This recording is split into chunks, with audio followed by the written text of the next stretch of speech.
إن الحمد لله نحمده ونستعينه ونستغفره ونعوذ بالله من شرور أنفسنا ومن سيئات أعمالنا من يهده الله فلا مضل له ومن يضلل فلا هادي له وأشهد أن لا إله إلا الله وأشهد أن محمدا عبده ورسوله يا أيها الذين آمنوا اتقوا الله حق تقاته ولا تموتن إلا وأنتم مسلمون يا أيها الناس اتقوا ربكم الذي خلقكم من نفس واحدة وخلق منها زوجها وبث منهما رجالا كثيرا ونساء واتقوا الله الذي تساءلون به والأرحام إن الله كان عليكم رقيبا يا أيها الذين آمنوا اتقوا الله وقولوا قولا سديدا يصلح لكم أعمالكم ويغفر لكم ذنوبكم ومن يطع الله ورسوله فقد فاز فوزا عظيما أما بعد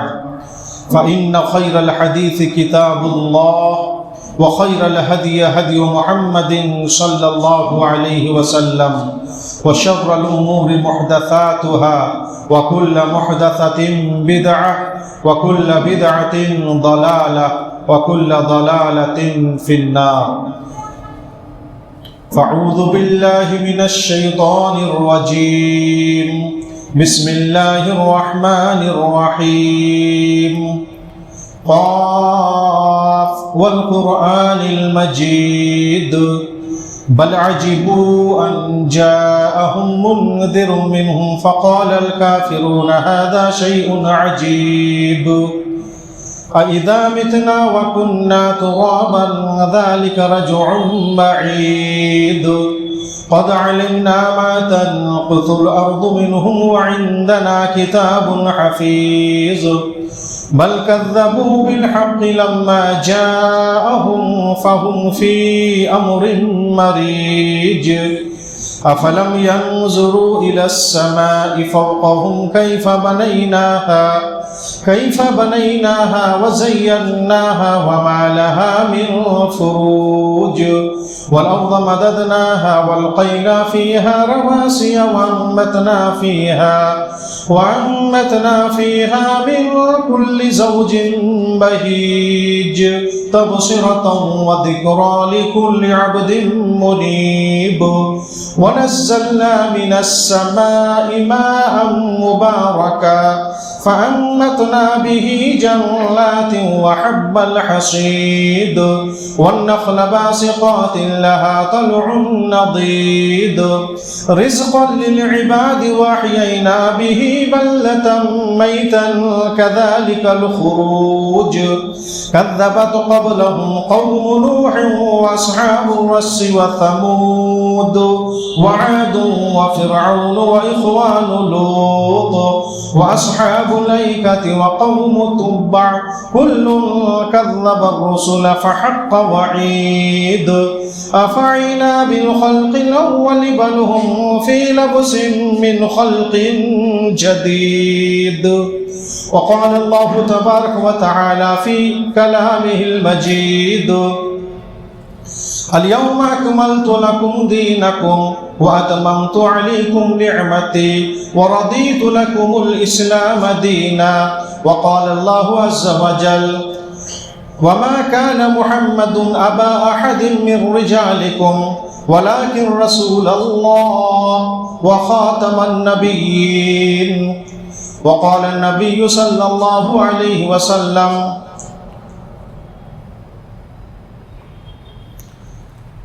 لا تقوم الساعة حتى يقبض العلم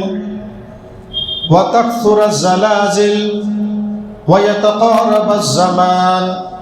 وتظهر الفتن أو كما قال عليه الصلاة والسلام. تمام تر تحمید و توصیف اور ہر طرح کی بڑائی و بزرگی اور محاسن و خوبیاں اسی اللہ وحدہ لا شریک کے لیے سزاوار ہے جس اللہ وحدہ لا شریک نے ہم کو، آپ کو اور دنیا بھر کے تمام انسانوں اور جنوں کو محض اپنی عبادت کے لیے پیدا فرمایا۔ صلاۃ و سلام کا نزول ہو، درود و سلام کا نزول ہو تمام انبیاء کرام علیہم الصلاۃ والسلام پر، خصوصاً صاحب کمال، پیکر حسن و جمال، محسن انسانیت، رسول رحمت جناب محمد الرسول اللہ صلی اللہ علیہ وسلم پر۔ اللہم صلی علی محمد وعلی آل محمد کما صلیت علی ابراہیم وعلی آل ابراہیم انک حمید مجید۔ اللہم بارک علی محمد وعلی آل محمد کما بارکت علی ابراہیم وعلی آل ابراہیم انک حمید مجید۔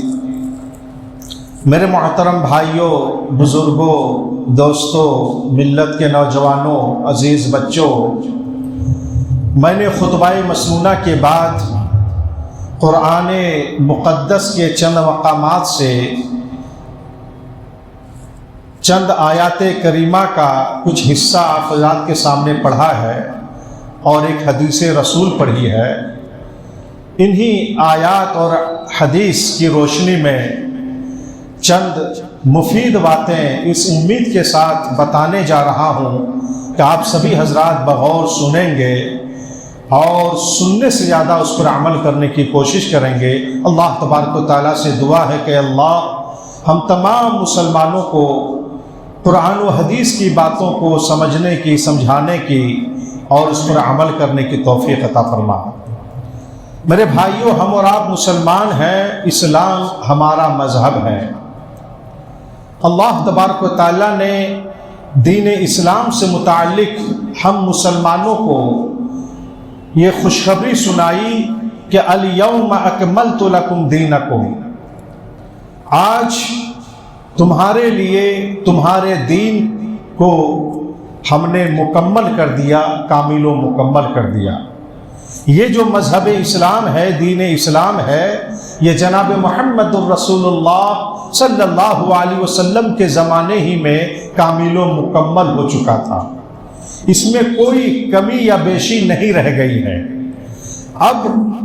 ہم مسلمانوں کا یہ ایمان ہونا چاہیے اور اس کے بغیر ہمارا ایمان کامل و مکمل نہیں ہوگا کہ ہم دین اسلام کو کامل و مکمل سمجھیں۔ اپنی طرف سے اس میں حسب و اضافہ کی کسی کو گنجائش نہیں ہے، جائز نہیں ہے، اور ہماری شریعت میں اس کی اجازت قطعی نہیں ہے۔ اللہ کے رسول صلی اللہ علیہ وسلم کے زمانے میں جو اسلام تھا آج بھی وہی اسلام ہے اور قیامت تک وہی اسلام رہے گا۔ پیارے حبیب صلی اللہ علیہ وسلم کے زمانے میں اسلامی جو احکام تھے، جو مسائل تھے، جو حدود و قیود تھے، جو ہدایات و تنبیہات تھے، وہی اسلام ہے۔ اگر اپنی طرف سے آج کوئی دین اسلام کے اندر دین سمجھ کر کے داخل کر دیتا ہے تو اسی کو بدعت کہتے ہیں۔ وَكُلُّ بِدْعَةٍ ضَلَالَةٍ، ہر خطبہ حاجہ میں اللہ کے رسول صلی اللہ علیہ وسلم اس کو کہا کرتے تھے کہ ہر بدعت گمراہی ہے۔ وَكُلُّ بِدْعَةٍ ضَلَالَةٍ، اور ہر بدعت گمراہی ہے۔ وَكُلُّ ضَلَالَةٍ فِي النَّارِ، اور ہر گمراہی جہنم تک پہنچانے والی ہے، اور بدعتی کو جہنم تک یہ بدعت، یہ گمراہی پہنچا دیتی ہے۔ آگے اللہ تعالیٰ نے فرمایا وَرَضِيتُ لَكُمُ الْإِسْلَامَ وَأَتْمَمْتُ عَلَيْكُمْ نِعْمَتِي، ہم نے تم پر اپنے انعام کو مکمل کر دیا، پورا کر دیا۔ اسلام کو اللہ تعالیٰ نے انعام اور نعمت سے تعبیر کی۔ معلوم یہ ہوا کہ اس دنیا میں اسلام سے بڑی اور کوئی نعمت نہیں ہو سکتی ہے۔ وَرَضِيتُ لَكُمُ الْإِسْلَامَ دِينًا، اور تمہارے لیے دین کے اعتبار سے اسلام کو ہم نے، تمہارے دین کے اعتبار سے اسلام کو ہم نے پسند کر لیا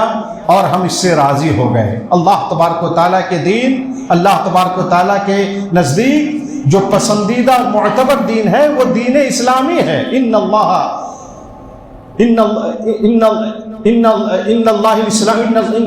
الاسلام، اللہ تبارک و تعالیٰ کے نزدیک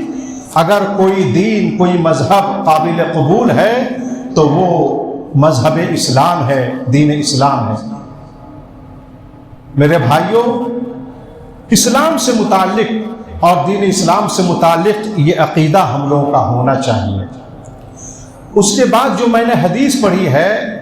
وہ اس حدیث کے اندر پیارے حبیب جناب محمد رسول اللہ صلی اللہ علیہ وسلم نے ارشاد فرمایا کہ قیامت اس وقت تک قائم نہیں ہوگی جب تک کہ علم اٹھا لیا نہیں جائے گا۔ قیامت کے قریب کچھ فتنے رونما ہوں گے، اس میں سے ایک فتنہ یہ ہوگا، قیامت کی کچھ علامتیں ظاہر ہوں گی، ان میں سے ایک علامت یہ ہوگی کہ علم دین اٹھا لیا جائے گا۔ علم دین کی اہمیت نہیں رہے گی، دینی علوم کے طرف لوگوں کی توجہ نہیں رہے گی، لوگ اس کو اہمیت نہیں دیں گے۔ جو اہل علم حضرات ہوں گے، بڑے بڑے علم والے ہوں گے، وہ جو زمانہ گزرتا جائے گا وہ آہستہ آہستہ دنیا سے اٹھ جائیں گے۔ اس طریقے سے علم دین اٹھ جائے گا۔ اس کے بعد نبی علیہ الصلوۃ والسلام نے فرمایا کہ زلزلے بکثرت ہوں گے۔ پھر آپ نے فرمایا وَيَتَقَارَبَ الزَّمَانُ، یہ جو زمانے ہیں، اوقات ہیں، بالکل آپس میں مل جائیں گے۔ اوقات، وقت کی برکت ختم ہو جائے گی۔ سال 1 مہینے کے برابر ہو جائے گا، 1 مہینہ 1 ہفتے کے برابر ہوگا، اور ہفتہ 1 دن کے برابر ہو جائے گا۔ اس کے بعد پیارے حبیب صلی اللہ علیہ وسلم نے ارشاد فرمایا کہ وَتَظْهَرُ الْفِتَنُ، اور فتنے رونما ہوں گے، فتنے ظاہر ہوں گے، بکثرت فتنے ہوں گے۔ جو زمانہ گزرتا جائے گا فتنے رونما ہوتے جائیں گے، اور مختلف شکلوں میں فتنے ہوں گے۔ یہ صحیح بخاری کی حدیث ہے، اور ابو ہریرہ رضی اللہ تعالیٰ عنہ اس حدیث کے راوی ہیں۔ اور صحیح بخاری ہی میں انس بن مالک رضی اللہ تعالیٰ عنہ سے ایک حدیث مروی ہے، جس میں نبی علیہ الصلوۃ والسلام نے ارشاد فرمایا کہ لا یأتی علیکم زمان الا الذی بعدہ شر منہ۔ اس حدیث کو اس طرح سمجھیے کہ حضرت انس بن مالک رضی اللہ تعالیٰ عنہ کے پاس کچھ لوگ آئے اور کہنے لگے کہ یہ جو حجاج ابن یوسف ہے یہ بڑا ظلم کر رہا ہے، اور ظلم و زیادتی اس کی طرف سے بہت زیادہ ہو رہی، ہم لوگ بڑے پریشان ہیں۔ اس وقت انس بن مالک نے کہا کہ اصبروا، صبر کرو، اور انہوں نے کہا کہ اللہ کے رسول صلی اللہ علیہ وسلم نے یہ حدیث بیان فرمائی ہے کہ جو زمانہ گزر جائے گا وہ آنے والے زمانے سے بہتر ہوگا۔ جو زمانہ آئے گا، جو وقت آئے گا، وہ گزرے ہوئے وقت سے برا ہوگا۔ جو بھی وقت گزر چکا ہے اور اس کے بعد جو وقت آئے گا، یہ آنے والا وقت گزرے ہوئے وقت سے برا ہوگا اور خطرناک ہوگا۔ میرے بھائیوں، اس طرح کی حدیثیں اور متعدد حدیثیں ہیں۔ ایک حدیث میں تو نبی علیہ الصلوۃ والسلام نے ارشاد فرمایا کہ میں دیکھ رہا ہوں کہ بارش کے قطرات کی طرح فتنے جو ہیں نازل ہو رہے ہیں، یعنی جس طرح بارش کی جو بوندیں اور قطرات ہوتے ہیں، جس طرح مسلسل بارش کا قطرہ ایک کے بعد دیگرے ٹپکتا رہتا ہے، گرتا رہتا ہے، فتنے بھی ایک کے بعد دیگرے ایک فتنے بھی بالکل آسمان سے نازل ہوں گے، اور یہ سب کے سب فتنے آزمائش کے طور پر ہوں گے اور امتحان اور ابتلا کے طور پر ہوں گے۔ یہ حدیثیں ہمیں بتلا رہی ہیں کہ زمانہ جو گزرتا جائے گا فتنے رونما ہوتے جائیں گے۔ یہ فتنے مختلف شکلوں میں ہوں گے، بے دینی کے شکل میں فتنہ ہوگا، بدعملی کے شکل میں فتنہ ہوگا، بے حیائی کے شکل میں فتنہ ہوگا، بدکاری کے شکل میں فتنہ ہوگا، اور اسی طریقے سے علم دین سے دوری کے شکل میں فتنہ ہوگا، اور حلال و حرام کے اندر درمیان تمیز نہ کرنے کی صورت میں فتنے رونما ہوں گے، اور قتل و غارت گری کے شکل میں فتنہ ہوگا، طرح مختلف شکلوں میں فتنے ہوں گے۔ میرے بھائیوں، آج کے زمانے میں بھی ایک سے ایک فتنے رونما ہو رہے ہیں۔ آج کی اس خطبہ جمعہ کے اس محدود وقت میں ایک بہت بڑے فتنے کی طرف میں آپ حضرات کی توجہ کو مبذول کرنا چاہتا ہوں اور اس کے طرف میں اشارہ کرنا چاہتا ہوں۔ اس وقت ایک فتنہ شکیل بن حنیف کے شکل میں رونما ہوا ہے، اور سننے میں آیا ہے کہ وہ فتنہ باوثوق ذرائع سے بات معلوم ہوئی ہے کہ وہ فتنہ شہر بنارس کے بھی چند نوجوانوں، چند لوگوں کے درمیان چند لوگ اس فتنے میں ملوث ہو گئے، اس فتنے کے شکار ہو گئے ہیں۔ یہ شکیل بن حنیف اپنے آپ کو مہدی اور عیسیٰ کہتا ہے کہ میں مہدی اور میں عیسیٰ ہوں، میں عیسیٰ مسیح ہوں، اور وہ جو ہے اس طریقے سے فتنہ پھیلا رہا ہے۔ اس سے پہلے کہ اس کے فتنے کو میں بتاؤں، اس کا تعارف مختصر سا کرا دوں کہ یہ شکیل بن حنیف یہ بہار کا رہنے والا ہے۔ دربھنگا ضلع میں ایک عثمان پور علاقہ ہے، وہی کا یہ رہنے والا ہے، اور یہ علم دین کچھ بھی حاصل نہیں کیا ہے، عربی زبان بھی کچھ نہیں جانتا ہے، 10ویں 11ویں تک نامکمل اس نے تعلیم حاصل کی ہے، اور جب اس کی عمر کچھ ہو گئی تو وہ کسب معاش کے لیے، روزی روٹی کے لیے وہ دہلی گیا، اور دہلی میں وہ ایک کارخانے میں جو بیگ وغیرہ بنانے کا کارخانہ ہے اس کے اندر وہ کام کرنے لگا، اور کام کرنے کے دوران وہ ٹیوشن بھی کرتا تھا، ٹیوشن کر کے بھی وہ روپیہ کماتا تھا، اور اس طریقے سے روزی روٹی کا اس نے بندوبست کیا۔ لیکن اس کے ذہن میں یہ خیال آیا کہ کیوں نہ ہم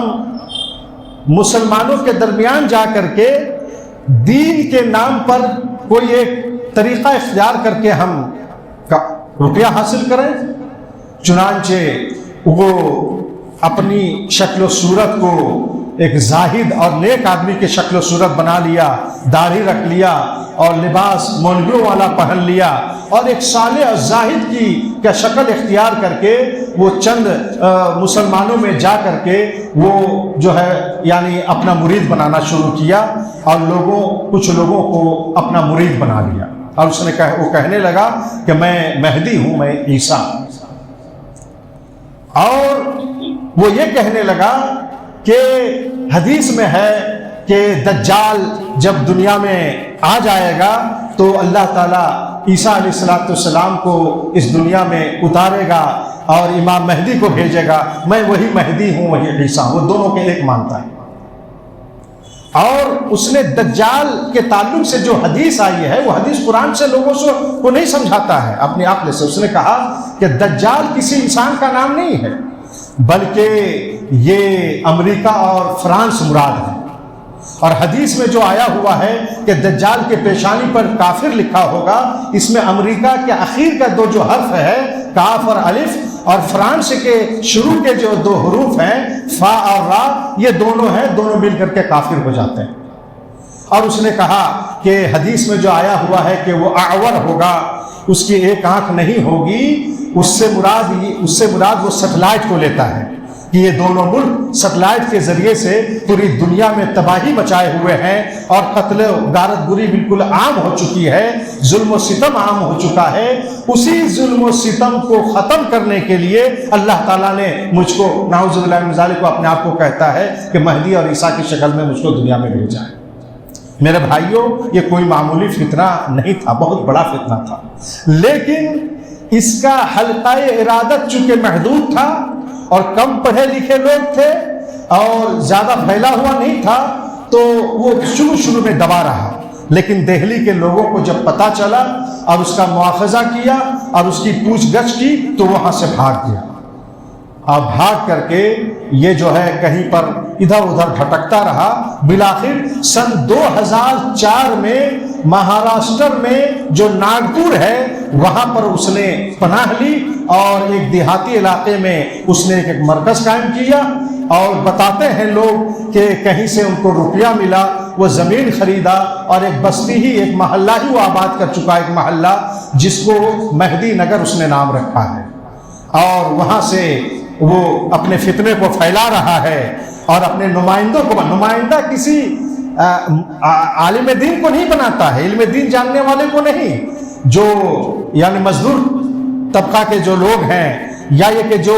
عصری علوم جو پڑھے ہوئے ہیں ان کو بھاری رقم دے کر کے نمائندہ بناتا ہے، اور خفیہ طور پر وہ اس کی تبلیغ کر رہا ہے اور اس کی دعوت کو پھیلا رہا ہے۔ افسوس کی بات یہ ہے کہ ہندوستان کے جس صوبوں اور اسٹیٹ کے اندر یہ فتنہ ہے اس کے اندر یو پی کا بھی نام آتا ہے، آندھرا پردیش کا نام آتا ہے، مہاراشٹر کا نام آتا ہے، بہار کا نام آتا ہے، یو پی کا نام آتا ہے، اور باوجود ذرائع سے سننے میں آیا ہے کہ فتنہ بنارس تک بھی پہنچ گیا ہے۔ اگر یہ بات صحیح ہے تو بہت خطرناک بات ہے، اور ہم لوگ کو اس سلسلے میں متنبہ ہونا چاہیے۔ میرے بھائیوں، یہ اپنے آپ کو جو مسیح موعود عیسیٰ مسیح کہتا ہے، مہدی کہتا ہے، اس کے جھوٹ ہونے میں ذرہ برابر بھی شریک نہیں ہے۔ مہدی امام مہدی کے بارے میں جو حدیثوں میں ہے، کتب ستہ میں ہے، سنن کی کتاب میں ہے، اور سنن ابو داؤد کی صحیح روایت ہے، پیارے حبیب صلی اللہ علیہ وسلم نے امام مہدی کے بارے میں کہا کہ المہدی من عطرتی من ولد فاطمہ رضی اللہ تعالی عنہ۔ اور اسی طرح سنن ابو داؤدی کے ایک روایت میں ہے کہ یواطئ اسمہ اسمی۔ اس کا مفہوم یہ ہے کہ امام مہدی جو ہوں گے وہ نبی علیہ السلام نے کہا کہ میرے خاندان سے ہوں گے، اور حضرت فاطمہ رضی اللہ تعالی عنہا کی اولاد سے وہ اس نسل سے وہ امام مہدی ہوں گے، صالح ہوں گے، مصلح ہوں گے۔ اور پیارے حبیب صلی اللہ علیہ وسلم نے کہا کہ اس کا نام میرے نام کے موافق ہوگا۔ آپ علیہ السلام کا نام محمد ابن عبداللہ، اور اس کا نام ہے شکیل بن حنیف۔ یہ حدیث بتلا رہی کہ بالکل جھوٹا ہے۔ نبی علیہ السلام نے کہا کہ حضرت فاطمہ کی اولاد سے امام مہدی ہوں گے اور میرے خاندان سے ہوں گے، یہ تو کہاں بہار کا ہے۔ حضرت فاطمہ کی اولاد سے دور دور کا بھی اس کا کوئی تعلق نہیں ہے۔ نبی علیہ السلام کے خاندان سے ہونے کا اس کے اندر دور دور سے بھی کوئی علامت، دور دور سے کوئی نشان نہیں، کوئی علامت نہیں۔ یہ بالکل جھوٹا کہہ رہا ہے۔ حضرت عیسیٰ علیہ السلام کے تعلق سے جو روایتیں آتی ہیں اس میں نبی پاک صلی اللہ علیہ وسلم نے ارشاد فرمایا کہ حضرت عیسیٰ علیہ السلام حضرت مہدی کے دنیا میں رہتے ہوئے ہی وہ آسمان سے اتریں گے۔ کہاں؟ دمشق میں اتریں گے۔ وہ بھی جو مشرقی منارہ ہوگا اس میں اتریں گے، اور دو فرشتے کے دو پروں کو ٹیک لگاتے ہوئے اتریں گے۔ دمشق میں وہ نازل ہوں گے، اتریں گے، اور وہ بھی ایک امام عادل کے حیثیت سے۔ وہ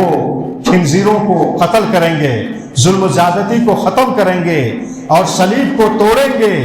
اور یہ جو دجال آیا ہوا ہوگا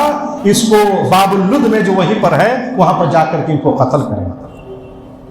اور یہ جو دجال ہے اس کے تعلق سے جو حدیث میں نبی پاک صلی اللہ علیہ وسلم نے فرمایا، وہ ایک انسان ہوگا، اور نوجوان ہٹا کٹا انسان ہوگا، اور اس کے بعد قطۃ اللفظ حدیث میں آیا ہوا ہے، گھنگریالے بال ہوں گے، اور پیشانی پر کافر لکھا ہوگا، جس کو ہر پڑھا لکھا بے پڑھا لکھا اس کو پڑھ لے گا آرام سے، اور اس کے فتنے سے صرف مومن ہی محفوظ رہیں گے۔ یہ ساری چیزیں حدیثوں میں ہیں، اور اس سلسلے سے متعلق احادیث بہت ہیں۔ وقت چونکہ بڑا محدود ہوتا ہے خطبہ جمعہ کا، اس لیے حدیثوں کو یہاں پر پڑھی نہیں جا سکتی۔ میرے بھائیوں، ان احادیث کو سامنے رکھ کر کے شکیل بن حنیف جو اپنے آپ کو مسیح عیسیٰ کہتا ہے، مہدی کہتا ہے، اس کی کذب بیانی اور اس کی دھوکہ بازی اور اس کی یہ جھوٹ بالکل واضح ہے۔ وہ بالکل جھوٹا انسان ہے، اور کوئی بعید نہیں ہے کہ امت مسلمہ میں تفریق پیدا کرنے کے لیے، امت مسلمہ کے مومنوں اور مسلمانوں کے ایمان و اسلام کو خراب کرنے کے لیے ایک سازش کے تحت کہیں وہ یہاں پر اس طرح کر نہ رہا، کوئی بعید نہیں۔ آپ تاریخ پڑھ کے دیکھیے، اس طرح مخالفین نے سازشیں اس طرح اس سے پہلے رچائی گئی ہے سازشیں۔ یہ جب ہندوستان آزاد ہونے سے پہلے، جب ہندوستان میں انگریزوں کی حکومت تھی، تو انگریزوں نے غلام احمد قادیانی کو جو ہے یعنی استعمال کیا، اور یہ قادیانیت پہلے مکتب فکر کی شکل میں ابھری، اس کے بعد ایک مذہب کی شکل میں ابھی یہ چیز پائی جاتی ہے۔ کوئی بعید نہیں ہے کہ یہ جو شکیل بن حنیف ہے یہ بھی ایک سازش کے تحت ہو۔ ایسے موقع پر ہم مسلمانوں کو چاہیے کہ ہم سب سے پہلے اپنے ایمان کا جائزہ لیں، اپنے ایمان کو مضبوط کریں۔ 5 وقت کی نماز پڑھیں، اللہ تبارک و تعالیٰ سے دعا کریں، جناب محمد الرسول اللہ صلی اللہ علیہ وسلم فتنوں سے حفاظت کی دعا کرتے تھے اور اس کی دعا کا حکم بھی دیتے تھے۔ بڑی تاکید آئی ہوئی ہے اور اس سلسلے میں دعائیں موجود ہیں۔ مسیح دجال کے فتنے سے اللہ کی پناہ مانگنے کا حکم ہے، اس سلسلے میں دعائیں، ہم لوگ اللہ تبارک و تعالیٰ سے دعائیں کرنی چاہیے۔ دوسری بات، یہ جو مسلمان جو ہیں، آپ جانتے ہیں یہ شکیل بن حنیف کے فتنہ میں کون ملوث ہوتے ہیں زیادہ؟ یہ جو بے دین قسم کے ہیں، جو بے عمل قسم کے ہیں، یا جو بالکل بے پڑھا لکھا ہے، جس کو دین کے تعلق سے زیادہ معلومات نہیں ہے، جو سنی سنائی ہوئی باتوں پر جو یعنی آ جاتے ہیں، اور خاص طور پر کالج اور عصری علوم اسکول کے جو بچے ہوتے ہیں، ان میں یہ فتنہ وہ لوگ زیادہ پھیلا رہے ہیں۔ اور ایک رپورٹ کے مطابق اس وقت 10,000 سے زیادہ اس کے مرید ہندوستان کے اندر موجود ہیں، اس کے ماننے والے موجود ہیں۔ ایسے موقع پر ہمیں جو ہے دینی پروگراموں میں مزید تیزی لانی چاہیے، اور ان باتوں کو موضوع بنا کر کے اپنے مسلمانوں کو چاہیے کہ اس سلسلے میں متنبع کریں۔ ہم لوگ کو متنبع ہونا چاہیے اور اس سلسلے میں حساس ہونا چاہیے، اور اس سلسلے میں اپنے بچوں کو، میرے بھائیوں، دینی تعلیم ضرور دیں، اپنے بچوں کو دینی تعلیم ضرور دیں۔ اب بعد میں چل کر کے ان کو ڈاکٹر بنائیے، انجینئر بنائیے، کاروباری بنائیے، تاجر بنائیے، کچھ بھی بنائیے، لیکن پہلے ان کو دینی تعلیم دیں۔ دینی تعلیم ان کے اندر اتنی مضبوط کر دیں کہ اس طرح کے فتنے میں وہ ملوث نہ ہو، اور اس طرح کے کسی بھی فتنے کا وہ شکار نہ ہو۔ میرے بھائیوں، اس طرح کے دیگر بہت سارے فتنے اس وقت دنیا میں رونما ہیں، اور مومنوں کے ایمان کو خراب کرنے کے لیے، مسلمانوں کو صحیح اسلام سے دور کرنے کے لیے، کتاب و سنت کی تعلیمات سے متنفر کرنے کے لیے طرح طرح کی سازشیں کی جا رہی ہیں، طرح طرح کی تدبیریں کی جا رہی ہیں، اور اس سلسلے میں جو ہے یعنی بڑی کوششیں جاری ہیں مخالفین کی۔ ہمیں ایسے موقع پر متنبہ ہونا چاہیے، ہوشیار ہونا چاہیے، اور اپنے اہل و عیال پر توجہ دینی چاہیے، اور قوم مسلم پر دھیان دینا چاہیے، اور اس سلسلے میں ہم سبوں کو کوشش کرنی چاہیے۔ اللہ تبارک و تعالیٰ سے دعا ہے، اے اللہ ہم تمام مسلمانوں کو کہنے سننے سے زیادہ اس پر عمل کرنے کی توفیق عطا فرما۔ اے اللہ ہمیں ہر طرح کے شرور و فتن سے محفوظ فرما، اور ہمیں جب تک زندہ رکھ، ایمان کی حالت میں زندہ رکھ، اور ہم سب کا خاتمہ ایمان کی حالت میں فرما۔ بارک اللہ لنا ولکم فی القرآن العظیم، ونفعنا وإیاکم بالآیات والذکر الحکیم، انہ تعالی جواد کریم ملک بر رؤوف رحیم۔